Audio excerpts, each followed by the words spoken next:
কিশোর নওজোয়ান নিয়ে আমার সারাদিন ভাবি।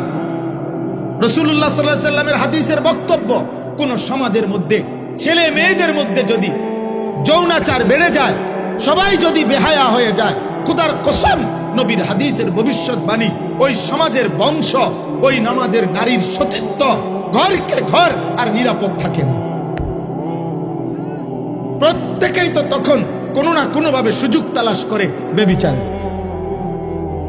একদিনের পত্রিকা, তোমরা একদিনের খবর, বাংলাদেশের 10টা চ্যানেলের খবর, 10টা পত্রিকার খবর, সবগুলো পৃষ্ঠা উল্টাইয়া দেখো, প্রতিদিন বাংলাদেশে বর্তমানে পরকীয়া, অর্থাৎ স্ত্রী অন্য পুরুষের সাথে, পুরুষ অন্য মহিলার সাথে অপকর্ম করছে।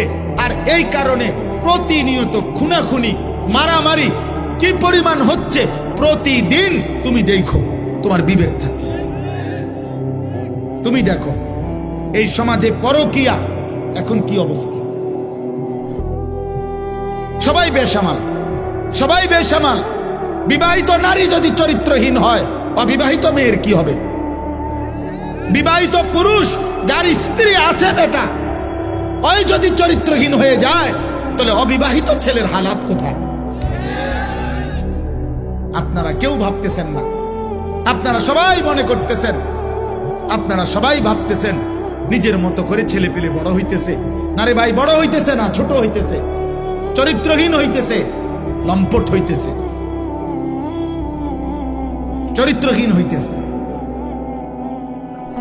100টা মুসলিম ছেলে দাঁড় করাইলে বোঝা যায় না, আহা 98 জনের চুল বেঈমানের মতো।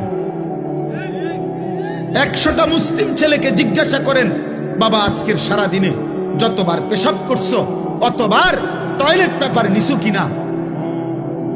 100 জন মুসলিম ছেলেকে জিজ্ঞেস করেন, গত 100 দিনের মধ্যে বাবা 5 ওয়াক্ত নামাজ পড়েছো কয়দিন?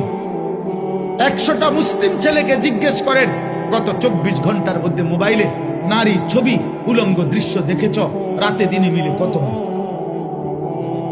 100টা যুবক ছেলেকে বলেন, বাবা 24 ঘন্টার ভিতরে তোর কলিজার ভিতরে হারাম নারীর চাহিদা হয়েছে কয়বার, আর আল্লাহর কথা মনে পড়ছে কয়বার? তাহলে জাতি টিকবে কিভাবে? দেশ টিকবে কিভাবে? সমাজ টিকবে কিভাবে? কোনো কিছুতেই আমাদের দেশের কোনো কিছুতেই নিয়ন্ত্রণ নাই। কোন রাস্তা বছরের মাথায় এলোমেলো হয়ে যায়, কোনো জায়গায় কোনো শৃঙ্খলা গুছানো যায় না। সোজা করলেই মনে হয় যেন সিরিয়াল লাইন করাইলে পিছনের জনরে